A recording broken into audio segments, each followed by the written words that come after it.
Thank you. Excellency Mr. Ghazali Usmani, President of the Union of the Comoros and Chairperson of the African Union. Your Excellency Dr. Abiy Ahmed, Prime Minister of the Federal Democratic Republic of Ethiopia, the magnificent country, host of the African Union, nestled in the new flower Addis Ababa, renowned for its rich cultural heritage and stunning landscapes. Your Excellencies, heads of states and governments of the African Union member states, Your Excellency Mr. Musa Faki Mohammed, Chairperson of the African Union Commission, Your Excellency Mr. Luiz Inácio Lula da Silva, President of the Federative Republic of Brazil, of African Union organs and heads of regional economic communities, Your Excellencies, heads of diplomatic missions, distinguished delegates, members of the press, all protocol observed.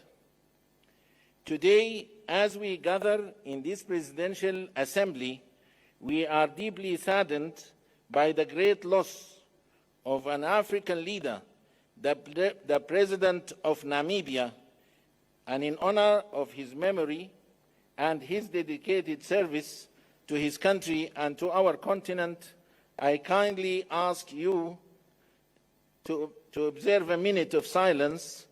Let us all stand together in solidarity and reflection as we pay our respects to our leader, who has left an indelible mark on his nation and the world. Please.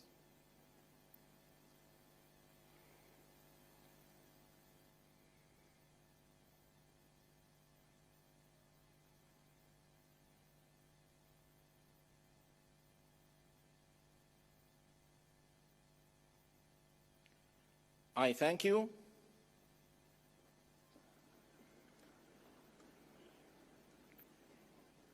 Excellencies, distinguished guests, ladies and gentlemen, good morning and thank you for your attendance. It's my utmost honor and pleasure to welcome you to the 37th Ordinary Session of the Assembly of the African Union.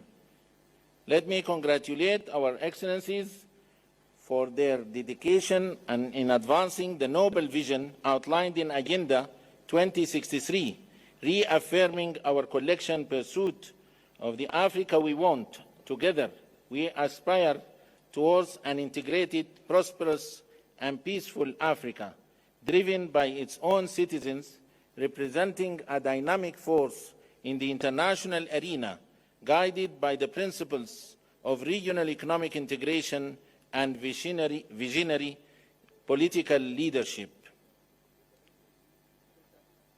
Your Excellencies, distinguished guests, and honorable participants, I am privileged to guide you through the distinguished lineup of the opening ceremony. We will have His Excellency Mr. Musa Faki Mohammed, Chairperson of the African Union Commission. He will deliver his statement as the first opening statement. Following His Excellency, we are honored to welcome His Excellency Dr. Abiy Ahmed, Prime Minister of the Federal Democratic Republic of Ethiopia. Excellences, Mesdames et Messieurs les ministres, Mesdames et Messieurs les commissaires, Mesdames et Messieurs les représentants des organisations internationales, distingués invités, Mesdames et Messieurs, en vos rangs, grades et qualités. Une contrainte majeure n'a cessé de paralyser. A major constraint has continued to interfere in our general actions. It is what we have faced in the operationalization of our international partnership. Africa must certainly count on its own intellectual strength, the genius of its peoples, and its immense potential of extreme wealth. However, it cannot evolve in isolation at a time when globalization is in full swing. Africa can only develop in a solid and fruitful relationship with its international environment. Aussi, la question du partenariat Consequently, se the pose issue d'elle of avec acuité. partnership arises acutely. Une réflexion audacieuse. Let us listen Mwalimu Julius Nyerere. I quote, "The role of African nationalism is different, or should be different, from the nationalism of the past. That the African national state is an instrument for the unification of Africa and not for dividing Africa. That African nationalism is meaningless, is dangerous, is anachronic if it is not at the same time panafricaniste." Que le bel esprit de Moualimou continue de nous inspirer. Je vous remercie de votre aimable attention. Distinguished delegates, ladies and gentlemen, I have now the honor and pleasure to invite His Excellency Dr. Abiy Ahmed, Prime Minister of the Federal Democratic Republic of Ethiopia, to deliver his statement. Thank you. Excellency President Azali Assoumani, outgoing Chairperson of the African Union, Excellency Lula da Silva, President of Brazil, Excellency Moussa Faki Mohamed, Chairperson of the African Union Commission, Excellencies, Heads of State and Government, distinguished ministers, ambassadors, invited guests, ladies and gentlemen, welcome to Ethiopia. It is an honor to be with you today. Since we last met, the world has witnessed profound transformations shaped by geopolitical competition, economic challenge, climate change, and technological advancements. While we celebrate the African Union permanent membership in the G20 and the opportunity it gives the continent to be heard on global issues, there are still important questions we need to address. What role do we, Africans, want to play in this evolving global power structure? And how do we become key players in the distribution of economic power? In an attempt to answer these questions, allow me to take a step back in history. Africa is where modern humans arose. Our ancient kingdoms and empires were home to many significant inventions and innovations, particularly in agricultural techniques, in the use of medicinal plants, and in the construction of impressive architectural structures, all being a testament to Africa's important contributions to the world civilizations in critical areas such as science, technology, and education. However, our continental path towards greater achievements and progress was disrupted by colonialism. The strategic approach of the colonial powers was centered around dismantling the core essence of our nations, undermining our knowledge, our spiritual and cultural heritage, replacing our ancient education systems with Western-style education that was introduced as being superior. Even though Ethiopia dealt colonialism a heavy blow at the Battle of Adwa, attempts to undermine Ethiopia's unity by exploiting our diversity to perpetuate ongoing conflicts continued throughout the centuries. Excellencies, ladies and gentlemen, uncovering these deep historic facts and bringing them to light is necessary to move forward for us as Africans for greater self-determination, and dignity. Our land is rich. We are blessed with favorable weather, arable land, water, forests, natural resources, and a large youth population who embody the great potential of our continent. We should not be seeking for aid. In order to grow and ensure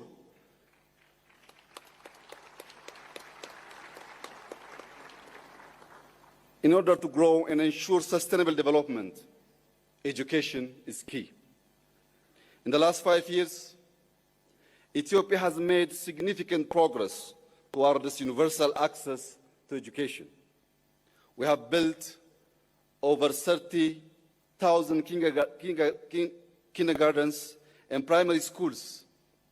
We are heavily investing in secondary schools and TVETs to ensure quality and skills development as well as meet labor market needs. Today, new technologies and innovative learning models can help our continent leapfrog into the future. Technology has taken learning beyond the classroom. Artificial intelligence is delivering personalized learning tailored to children's needs by breaking down cultural and language barriers. Such advancements will allow our youth to unleash their entrepreneurial spirit, problem-solving skills, and determination to overcome challenges on Africa's development path. But we all know that one of the major factors affecting education systems are investments and financial constraints. Our financing needs are growing due to climate change and the cost of living crisis.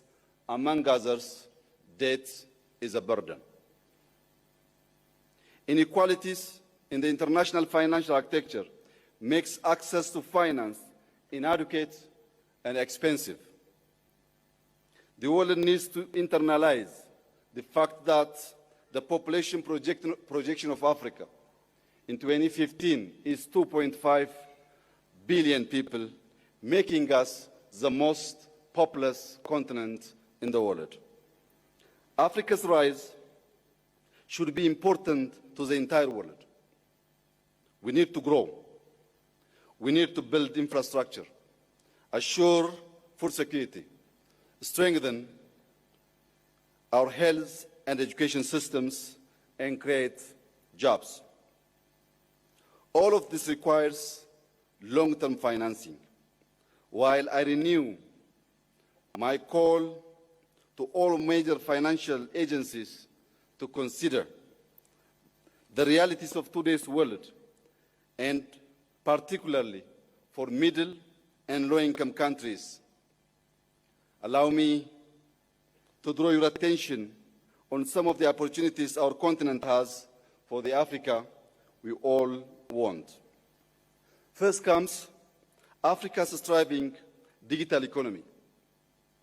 Majority on the continent have phones, and mobile data is rapidly growing. We are starting to produce large data sets that the AI system require to allow us to learn, make prediction, inform our policies, and act. Having a robust Pan-African data governance strategy aligned with the principles of Agenda 2063 will boost the continent's competitiveness, ensure productive cross-border data flow, and protect individual rights.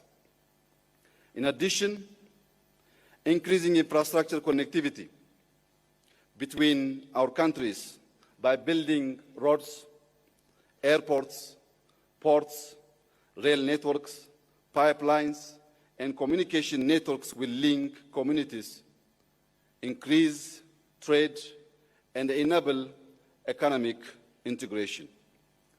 Furthermore, I would like to touch upon the need to secure peace and stability, which are, of course, the necessary foundation for economic and social development.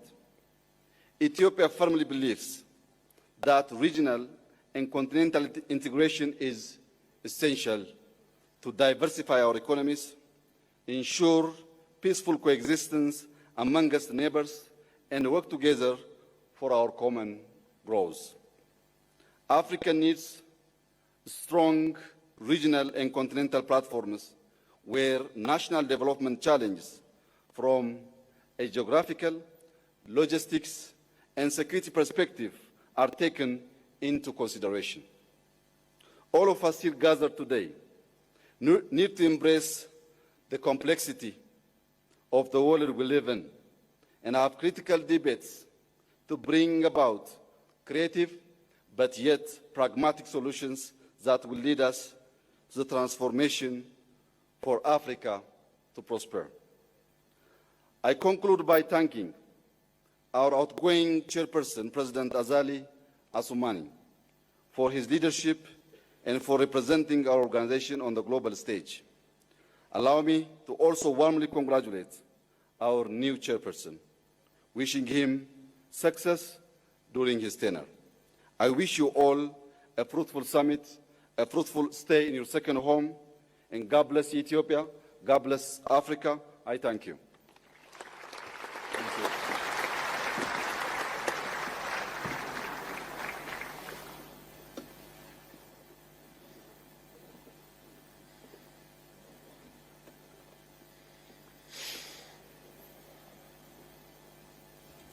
Thank you very much, Excellency, for your statement.